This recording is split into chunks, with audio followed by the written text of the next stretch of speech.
Rasulullah SAW bersabda, "Man qara'a ayat al-kursi dubura kulli salatin laysa bainahu wa bainal jannati illa an yamut."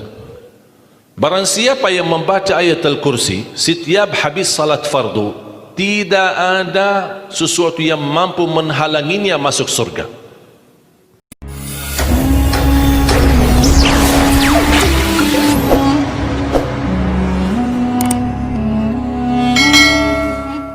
Sekalian dimuliakan Allah Subhanahu wa taala, memperhatikan Al-Quran itu sangat kemuliaannya buat kita. Semakin banyak perhatikan Al-Quran, semakin manfaatnya buat kita. Contoh ayat Al-Kursi, satu ayat. Rasulullah SAW bersabda, "Man qara'a ayat Al-Kursi dubura kulli salatin laysa bainahu wa bainal jannati illa an yamut." Barang siapa yang membaca ayat Al-Kursi setiap habis salat fardu, tidak ada sesuatu yang mampu menghalanginya masuk surga.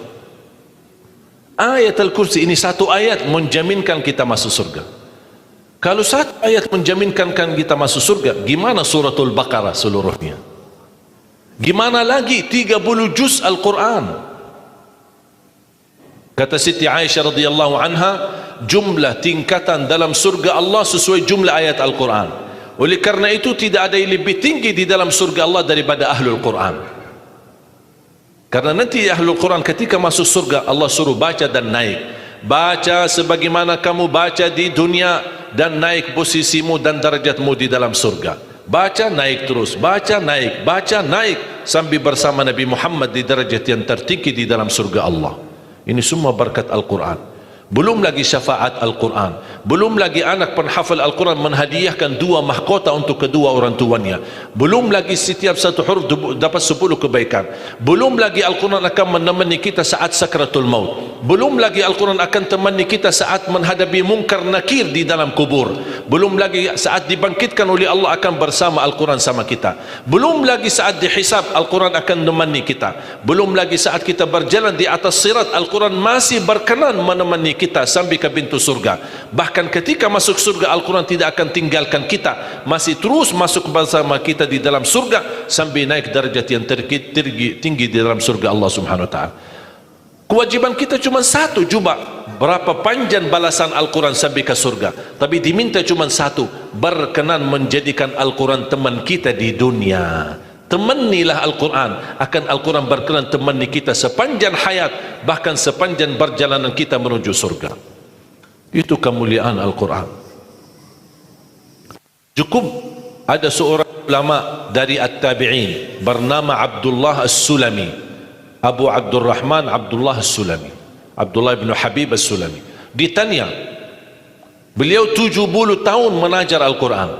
Ditanya, wahai imam, apa yang membuat kamu sabar sampai 70 tahun mengajar Al-Quran? Kata beliau, yang membuat aku sabar dan minat menjaga keistiqomahan, bersabda Rasulullah sallallahu alaihi wasallam, khairukum man ta'allama al-Qur'ana wa 'allamah, sebaik-baik manusia yang mempelajari Al-Quran dan mengajarnya. Itulah ingin saya menjadi orang yang baik bagi manusia, sebagaimana bersabda Rasul, itulah yang membuat saya sabar dalam mempelajari dan mengajar Al-Quran. Siapa yang tidak mau jadi manusia yang terbaik menurut Rasulullah sallallahu alaihi wasallam? Itulah bersama Al-Quran. Mohon maaf, siapa Ali Jabir? Hamba yang biasa, banyak kekurangannya, yang Allah anugerahkan kemuliaan bukan karena siapa-siapa, tapi karena Al-Quran.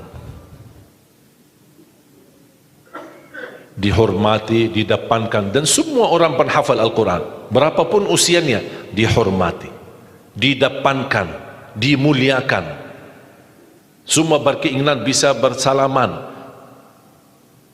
Kita melihat dan menonton acara Hafiz Indonesia, jangankan anak-anak, bahkan yang cacat luar biasa Allah tunjukkan bagaimana kelebihan Al-Quran. Yang buta bisa hafal Al-Quran, yang lumpuh badannya dan jasadnya seperti Alana yang tidak bisa jalan hafal Al-Quran. Naja yang luar biasa dahsyat, otaknya terganggu tapi bisa hafal Al-Quran. Dia tidak bisa baca, kasih Al-Quran suruh baca, dia tidak bisa baca. Tapi ditanya tes hafalannya, hafal. Berapa ayatnya? Hafal. Nomor berapa? Hafal. Kanan kiri hafal, atas bawah hafal. Allah menunjukkan kepada kita, Allah tidak akan melepaskan Al-Quran menjadi jaminan ditolong. Inna nahnu nazzalna dzikra wa inna lahu lahafizun. Kami telah menurunkan Al-Quran dan kami akan menjaganya. Di antara terjaga Al-Quran secara fisik, terjaga Al-Quran secara tulisan, terjaga Al-Quran secara suara, dan terjaga ahlul Quran, para penghafal Al-Quran. Oleh kerana itu jamaah sekalian, selalu saya mendorong masyarakat, kalau kaum muslimin muslimat di Indonesia merasa dirinya gagal menjadi penghafal Al-Quran, jangan putus asa, tetap masih anda bisa menjadi ahlul Quran. Ayo kita lipatkan diri kita melalui yang jadi saham atau saksi baik bagi kita di hadapan Allah, melalui infak kita, sedekah kita, zakat kita, wakaf kita, apa saja, supaya kita datang di hadapan Allah. Ya Allah, mohon maaf, saya belum bisa hafal Al-Quran, tapi hartaku menjadi saksi untuk membantu dan menolong Al-Quran dan binaan Al-Quran. InsyaAllah termasuk ahlul Quran dan mendapatkan syafaatnya Al-Quran di hari kiamat, dan amalan itu menjadi sedekah jariah yang menalirkan pahalanya sampai hari kiamat. Semua harus bisa berjuang. Tidak boleh ada orang berkata saya tidak bisa hafal. InsyaAllah anakmu bisa hafal. Kalau anakmu belum bisa hafal, InsyaAllah cucumu bisa hafal. Kalau itu pun tidak berhasil, InsyaAllah saham walaupun sedikit seikhlasnya bisa menjadi saksi baik. Infaknya, sedekahnya, ikhlasnya, zakatnya, wakafnya, semua bisa menjadi saksi baik. Karena kita mendapatkan sebuah kemuliaan Al-Quran. Al-Quran kitab suci yang tidak ada keraguan di dalamnya. Sayang sekali kita bisa kehabisan berhari-hari tidak baca Al-Quran. Saya harap insyaAllah mulai hari ini kita komitmen untuk khatam Al-Quran. Siap? Masih menunggu cara mudah untuk khatam? Saya kasih cara mudah. Ini kan Quran seperti Quran Madinah, ya, modelnya seperti ini halamannya. Sekarang sudah banyak di Indonesia seperti Quran Syamil atau Quran ini sudah mulai seperti ini, Quran Madinah, ya. Maksudnya model cetakannya dicetak seperti ini, mulai dari ayat, kalau di akhir halaman ditutupi dengan ayat. Dulu Quran lama, setiap halaman kita buka kadang-kadang ada separuh ayat di halaman kanan, sisanya di halaman kiri. Sekarang Quran Madinah tidak boleh begitu. Termasuk sudah mulai di Indonesia yang sudah disahkan oleh Kementerian Agama, disesuaikan seperti Quran Madinah. Jadi halamannya atas mulai dari ayat, kalau di akhir halaman ditutupi ayat, tidak disambungkan ke halaman berikutnya, supaya teratur. Di antara mereka susun setiap satu juz 20 halaman, dihitung seperti itu supaya rapi. Apa tujuan? Sebenarnya saya mengambil kesimpulan dari hikmah itu. Kenapa setiap juz 20 halaman? Ternyata saya bisa bentuk cara mudah mengkhatam Al-Quran. Setiap waktu salat baca 4 halaman, 4 kali 5 waktu 20, sudah khatam 1 juz. Jadi kalau khatam tidak harus sekaligus. Jangan habis ceramah anda posisi iman yang mulai naik, semangatnya luar biasa, pulang ke rumah baca Al-Quran 1 juz, besoknya masih semangat baca 2 juz, 3 juz dan seterusnya. Begitu menurun semangat tidak baca 1 tahun. Tidak boleh terlalu semangat, tetap semangat tapi diatur semangatnya. Standar 1 juz, tidak usah berlebih-lebihan. Jaga 1 juz, sedikit demi sedikit, istiqamah lebih baik daripada banyak tapi terputus. Dan itu bersabda Rasulullah SAW, khairul amali adwamahu wa inqal, sebaik-baik amal sedikit tetapi istiqamah daripada banyak tapi terputus. Makanya setiap waktu salat baca 4 halaman, 4 kali 5 sudah 20. Kira-kira cocok? Hah? Siap bu? Mau fikir dulu ya?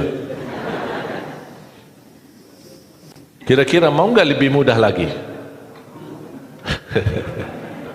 Masih mau lebih mudah lagi ya? Insya Allah masih ada, jangan khawatir, masih ada. Sebelum salat baca 2 halaman, habis salat baca lagi 2 halaman. Gimana kira-kira cocok? 2 halaman sebelum salat. Kalau 4 halaman sekaligus terlalu berat, tak apa-apa, bagi 2 halaman sebelum salat, 2 halaman sesudah salat. Jadi berapa? 4 dikali 5 waktu berapa jadi? 20, sudah khatam 1 juz.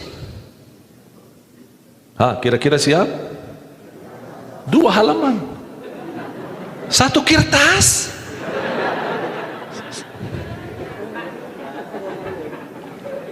Satu lembar ya. 1 kertas. 1 cuma bola balik, masa keberatan? Cuma 1. Begitu sebelum salat baca 1 kertas, 1 lembar. Habis salat baca lagi 1 lembar. Mohon maaf, lagi semangat, mau nambah jangan tambah, itu aja dijaga sampai selesai. Kalau ini bisa dijaga, insya Allah husnul khatimah, istiqamah dibaca. Siap? Fikir-fikir dulu atau gimana? Insya Allah aman ya, cocok? Masih mau lebih mudah lagi?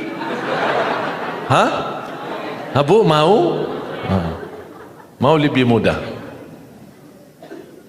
Ini cara yang tadi yang saya sampaikan, setiap salat, sebelum salat 2 halaman, habis salat 2 halaman, dan seterusnya sampai khatam 1 juz. Itu cara yang termudah untuk orang yang paling malas. Kalau itu tidak bisa, saya angkat tangan, inna lillah wa inna ilaihi raji'un. Udah ada lagi, sudah habis. Malu kita sama Allah jamaah sekalian. Wallahi waktu kita banyak. Ketika saya berhasil khatam 10 jam bisa khatam 30 juz, Allah kasih 24 jam, masa kita tidak bisa 1 juz? Saya tidak minta 30 juz dalam 10 jam, saya minta 1 juz dalam 24 jam.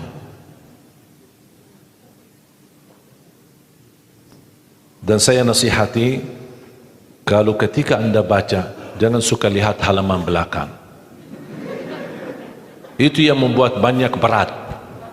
Misal baca Al-Baqarah, sambil dia baca a'udzubillahi minasyaitonir rajim, bismillahirrahmanirrahim, alif lam mim, dzalikal kitabu la raiba fihi hudan lil muttaqin alladzina yu'minuna.